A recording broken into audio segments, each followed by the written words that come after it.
Hello there guys and welcome to class. Cuerpo, sara mo na yan! Teacher Krishna here, and we are working in the subject TOEFL Conversation 2, and welcome to class number 2 as well. Let's start with our presentation, and I will show you our title as well as our ending mind for today.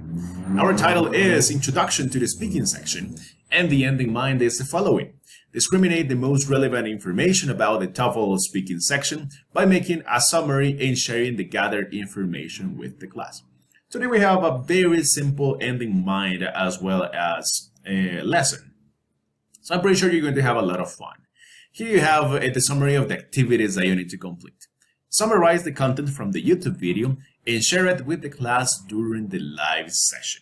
So since we don't have like a physical notebook, please make sure to work on your digital notebook.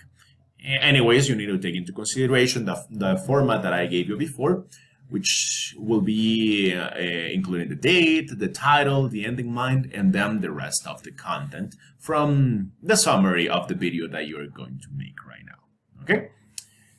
And today we will start noticing things that you probably were not aware of, and it's going to be quite interesting. And let's start. So how many type of questions are there in the speaking section for the TOEFL evaluation? Well, there are a total of 4 questions. And during the year, we will learn about type of question number 3, as well as type of question number 4. Also, we're going to learn about the type of question, the generalities of what we are going to have to do in each one of them. And you are going to have several practices along with your classmates in order to get better at each one of them. Because let me tell you, they require practice. They require a lot of practice in order for you to be better. Because you're in 10th BYS right now. Next year you will be in 11th and you are going to have to take the TOEFL test. So I'm going to help you out as much as I can so you are ready for that evaluation. So specifically today we're going to learn a little more about type of question number 3, which has an integrated task. An integrated task means that we're going to have, for example, listening, and then we have to deliver our spoken response. Or we're going to have reading, and then we're going to deliver our spoken response. In this case, you have to read a small paragraph about an academic topic and then listen to a brief excerpt from a professor. While you do that, you have to take notes on the most important aspects. That's extremely crucial because all of the information that you gathered from the reading or from the listening is what you are going to use in order to deliver your spoken response.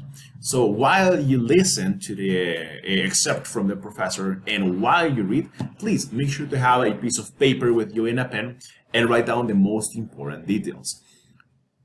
Then, after you have finished listening and reading, you will be asked a question that you have to answer based on what you have read and listened to. You have 15 seconds to prepare your answer and you have to talk for 60 seconds straight. What happens is that it usually is recommended that the applicants are going to prepare their responses in between 10 to 15 seconds. Then just to go ahead and speak for 1 minute straight. But I know that that's when you have already reached the mastery of the skill of type of question number 3. So that's why I'm going to give you some additional time to do that. I'm going to give you around the 60 seconds or probably a minute when we start. But notice that the more we continue practicing and the more you continue interacting with these questions, the less time you will have to prepare your response. All right.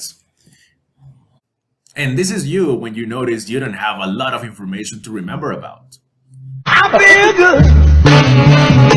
So what's interesting about this TOEFL evaluation is that we are not evaluating how much you remember. So these are just generalities in the instructions, but at the end, what the TOEFL evaluation is going to check on is the abilities that you have according to the English language and of course the generalities that are stated in their rubrics. So we're going to have an exercise before the class. We're going to have exercises during our live session, but I would like you to start trying out things at home by yourself. So you know a little bit about the way it works. You can notice if it's simple, if it's harder for you. But our exercise is the following. Look for a reading and a video about an academic topic of your interest and take notes on the most relevant aspects. Let's suppose that you are very interested in the subject of biology. All right, think about a topic that is biology related. I'm going to think about the DNA, for example. Okay, so I go on Google and please look for an academic result that is related to DNA. So then you read the article, then you can go on YouTube and look for a video that explains generalities about DNA as well. So then you have to try to verbally summarize the topic in 60 seconds. And of course, it is recommended to have a chronometer with you. Remember that after you start preparing your response, you're going to have 15 seconds. So you can try it out in 15 seconds to prepare all the information that you want to summarize in your response. And then you can go ahead and speak for 1 minute straight. So if you feel 15 seconds are not enough, you can take a little bit more time.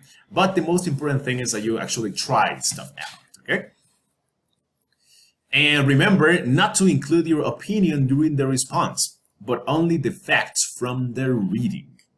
What happens is that it's pretty common that students start including their opinion, for example.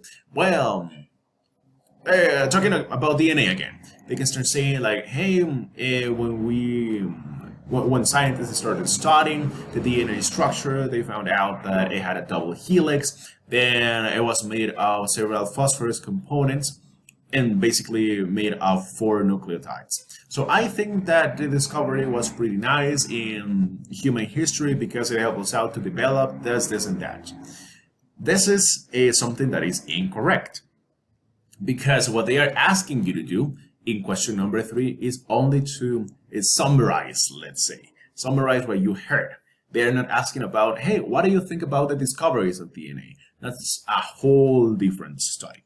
So, please make sure to include only the facts or the information that you have read or listened to from the reading or from the video that you have right there. Anyways, again, it's something that requires practice and that we're going to be moving through during our whole year. All right, so that's pretty much the introduction from this video. Make sure to try it out before you come, and see you in class.